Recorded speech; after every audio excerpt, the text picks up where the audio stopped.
এই মুহূর্তে এ রাজ্যে একটু হারোয়ার দিকে নজর রাখি। আমি হারোয়াতে কি চলছে আমি জানবো। আমাদের সঙ্গে সরাসরি রয়েছেন প্রতিনিধি সঞ্জিত চক্রবর্তী। সঞ্জিত, কি আপডেট? দেখো, বিশেষ করে জানো 14 রাউন্ড যে গণনা হবে হারোয়া উপনির্বাচনে, তার মধ্যে ইতিমধ্যে 12 রাউন্ড গণনা শেষ হয়েছে, যেখানে মার্জিন 1,12,000 ছাড়িয়ে গেছে যে হারোয়া তৃণমূল প্রার্থী শেখ রবিউল ইসলাম। এবং তুমি জানো যে তার বাবার রেকর্ড 2021 থেকে তার সেই রেকর্ড ছাড়িয়ে আরও জয়ের ব্যবধান কিন্তু বাড়াচ্ছে। এই মধ্যে বিশেষ করে তৃণমূল কর্মী সমর্থকদের উল্লাস তুমি দেখতে পাচ্ছ।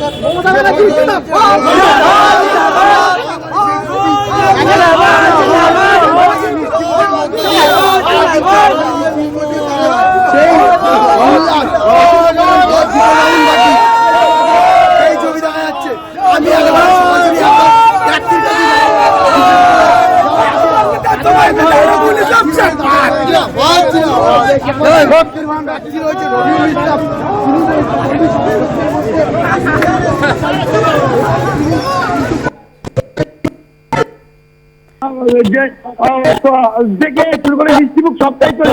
আমি সরাসরি কথা বলবো একেবারে সঞ্জিত, তুমি নজর রাখো আপাতত। ধন্যবাদ। আমাদের সঙ্গে হারোয়া থেকে সরাসরি ছিলেন প্রতিনিধি সঞ্জিত চক্রবর্তী।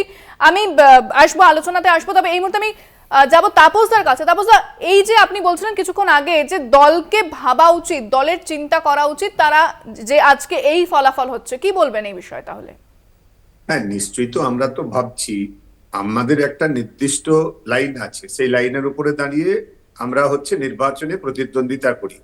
আমাদের নিচুতলায় সংগঠনকে মজবুত করতে হবে, আরো বেশি সংখ্যক মানুষের কাছে যেতে হবে, যোগাযোগ বৃদ্ধি করতে হবে, এই প্রশ্নে কোনো বিষয় নেই। আমি মহারাষ্ট্র নিয়ে আলোচনা হয়েছিল, আমি মহারাষ্ট্রের বিষয়টা একটু বলতে চাই, যেহেতু আমি গোটা স্টেটটায় অনেক জেলায় জেলায় যাওয়ার সুযোগ হয়েছে।